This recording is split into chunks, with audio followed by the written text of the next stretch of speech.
What? What? What? I got 141 and 2/3 chance of winning at Sacrifice. Woo! Wrestling Podcast. Let's go, witness. He is broken in half. And you are just a buck-toothed Nepo baby who ate dog food for a weird old man. Yeah. Just when they think they got the answers, I change the questions. Did he do it? Cover! Oh, and a kick out. Unbelievable. I will never retire. I'm too hot to handle and too cold to hold. And I am the Macho King Randy Savage. Shut your mouth, you thong-wearing fatty. It's me, Austin. Whoa! Bang! Jacob 5'2" is all gas. No brakes with it. Yada mean fire.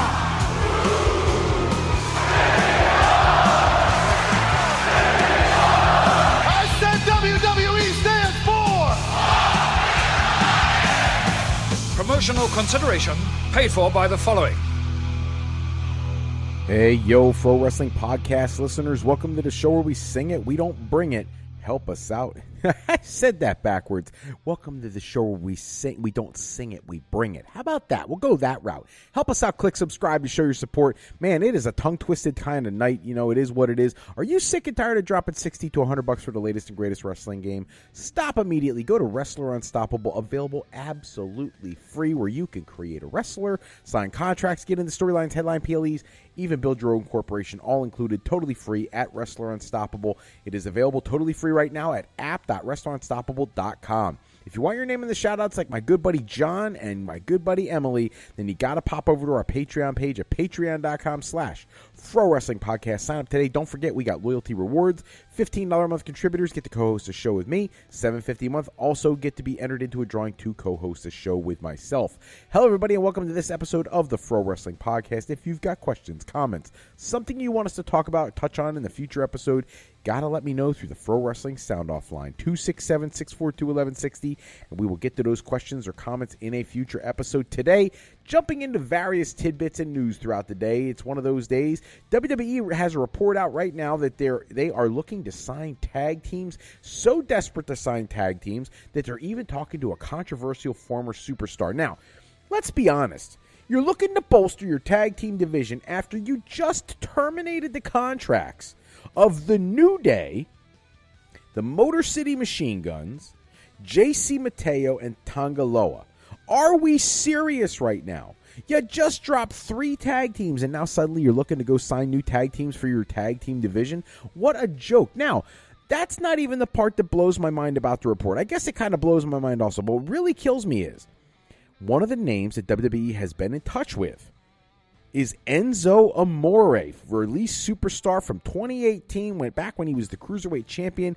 He was accused of some pretty serious, heinous stuff, didn't tell the company that, claims he didn't even know about these charges until the news broke, and they terminated him. He came back at Survivor Series in November 2018, kind of made a little bit of a stir in the crowd, trying to get maybe some TV time. He was a tag team with Big Cass, who coincidentally was being reported back in April by Fightful Select that Big Cass, or now goes by the name Big Bill in AEW, that his contract is set to expire in June. So if you're able to bring back Big Cass and Enzo, they were over like you wouldn't believe years ago. Would they still be able to get over in WWE? I actually believe they could. Look, Big Cass looks great now. He's jacked now. He's got himself under control now. He had some concerns, some personal choice issues that he was dealing with, and he's taken care of all that stuff. And he's been a great roster member for AEW. Enzo has been touring the indie scene as Real One. He's done quite a bit of things since leaving WWE. They did have a controversial appearance at Ring of Honor prior to Tony Khan taking over the company, things like that. But I think WWE fans would love to see them come back, and there's a little element of nostalgia for them. The accusations that were levied against Amore were basically unfounded, or at least the case was completely dismissed. So I don't see any kind of PR issue bringing him in.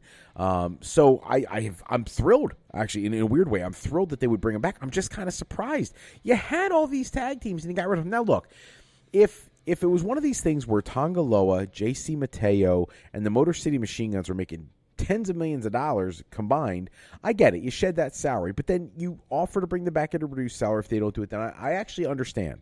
I really do, because it's not like they were bringing a lot to the table, but when you're going to bolster the division anyways, you got to do something, and these are proven commodities. I don't know why you got rid of them to begin with. The New Day, I'm sure, were commanding a much higher salary, and they should. Legendary tag team, legendary individuals in their own right, Kofi Mania, Kings of the Ring, and stuff like that.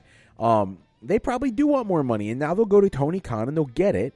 Maybe someday they come back, but now you're out there searching for tag teams, and you're so desperate you're going to bring back Enzo and Cass. I don't know. Just it has a strange vibe to me. But you never know. With WWE, they say never. I guess it's never more obvious than something like this. There is a report about Jade Cargill and in the backstage locker room area about whether or not she still has ongoing heat. WrestleVotes put out a conversation during a Q&A, and there was a conversation that basically the statement was, as far as the reputation in the locker room, the person who was being interviewed for this said that I've heard from a couple of different sources that there's heat there. Not everyone's favorite talent. She's still a star. WWE clearly views her as a star. They're protecting her and not throwing her into situations where she can't succeed, but we've heard that some talent may not. Sean Ross Sapp also had a conversation about it through Fightful Select, saying, as far as I know, they do. She's been much better as of late in terms of whether or not she has heat. WrestleVotes throwing out more, saying months ago there was some heat on her, some stern conversations with people in power, but they're happy where she has progressed to. So yeah, she's progressing well, and they see her as a star. So I don't think Jade's going anywhere anytime soon. I don't know that I see her as big a star as they probably do. I think her in-ring work has not gotten markedly better. Still very basic, and still, unfortunately, a little tight and snug with some things. But at the end of the day, she looks like $1 million. She's box office. I don't know how committed to wrestling she is and how long she wants to be doing this for. There were rumors when she first went to WWE that this was like a stepping stone to Hollywood or something bigger. I don't know. We'll have to wait and see. But if she is getting it down, and if they are happy with her performance, and if the backstage heat is slowly dissipating, then more power to her. Give these ladies an opportunity to showcase what they can do and shine. And she has done a lot better lately. I think I'm not saying her in-ring work is like wowing me. She's not a 5-star match kind of caliber wrestler. But the match with Rhea Ripley at Mania was pretty solid. It really was. So I don't know. We'll have to wait and see how things play out going forward. There is conversation about Ronda Rousey again. The numbers are out according to Netflix. The Ronda Rousey Gina Carano mixed martial arts fight for MVP Promotions drew 7 million global viewers who tuned in to watch the entirety of the show, with 12.4 million viewers coming in and watching the triple main event portion of the show. This was huge. MMA 1 for MVP took place on Saturday the 16th, headlined by that huge match between Rousey and Carano that lasted 17 seconds. And again, not trying to beat a dead horse, but we talked about this on a previous episode. That 17 seconds is what a lot of people expected. Heck, CM Punk predicted that kind of a finish. She is a legendary fighter, a deadly fighter, and her arm bar is wicked. It always has been. I don't know why people are surprised by that. But kudos to Netflix. I know TKO had, Mark Shapiro out saying that it was bad for business. I don't see how. When you're drawing 12.4 million people, it doesn't matter it was 17 seconds. People loved it. They loved every second of it. And the really interesting thing about it is that the overrun after the fight didn't dip off that much in viewership, which means people watched the 17 seconds and then they watched to see the interviews and things like that. So kudos to MVP. They did a great job with this, and hopefully we'll see more fights in the near future. And one last thing, Marty Jannetty was in the news earlier last week. They were talking, there was a report online from Eddie Mansfield, who was a friend of Marty Jannetty's, who claimed that he underwent a foot amputation. There is a photo that's been going around the internet with a picture of like Marty Jannetty sitting in a wheelchair with his foot clearly amputated.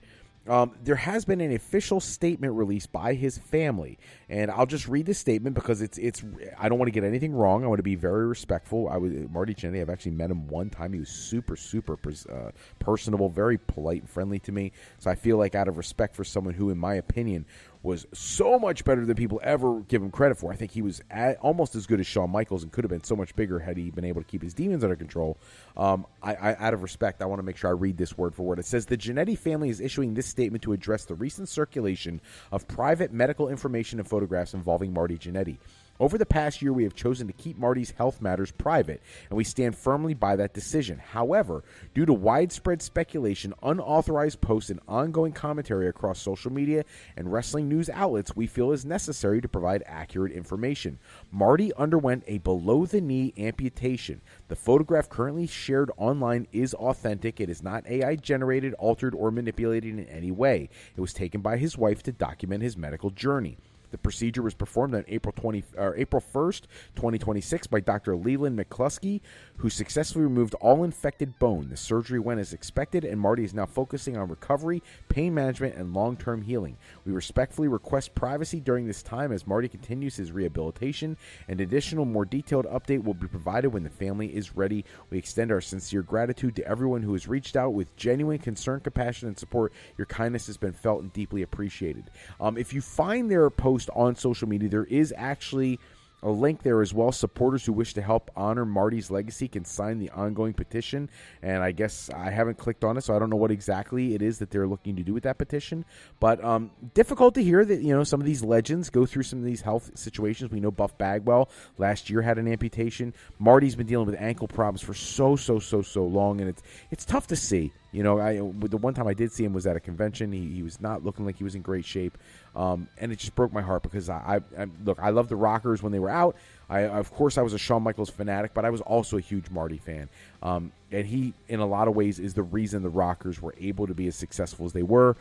So, well wishes to Marty Jannetty. I know it's a difficult time trying to get used to something like this, but I'm hoping that he will now be, get back to comfort, satisfaction, better quality of life, and who knows, if Buff Bagwell can work towards getting back in the ring, maybe Marty can too. We'll have to wait and see. Heck, Kerry Von Erich was amputated below the knee as well, and he was able to wrestle for a decade or more after that, and you really couldn't tell. So I don't know. We'll have to wait and see. I wish nothing but the best for Marty Jannetty, and I hope he's able to come back stronger than ever. That's all the time we have for this episode. Check back with us next episode. We're running down the latest wrestling news and rumors. Special thanks, as always, to Suno for creating the music and sound effects we use in our show. Today's podcast sponsored in part by Beazle Games. Bring a new friend to family game night. It's easy with Sketchy people.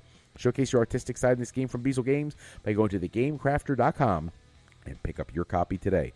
If you're looking for your next career move, you're considering college or university life, maybe you just need some formal training for your next career decision, go to our website at frolifeplanning.com for all your higher education needs, as Fro Life Educational Planning is for today, for tomorrow, and for life with Fro Life.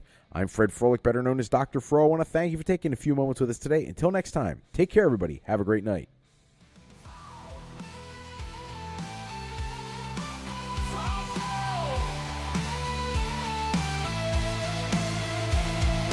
Wrestling Podcast.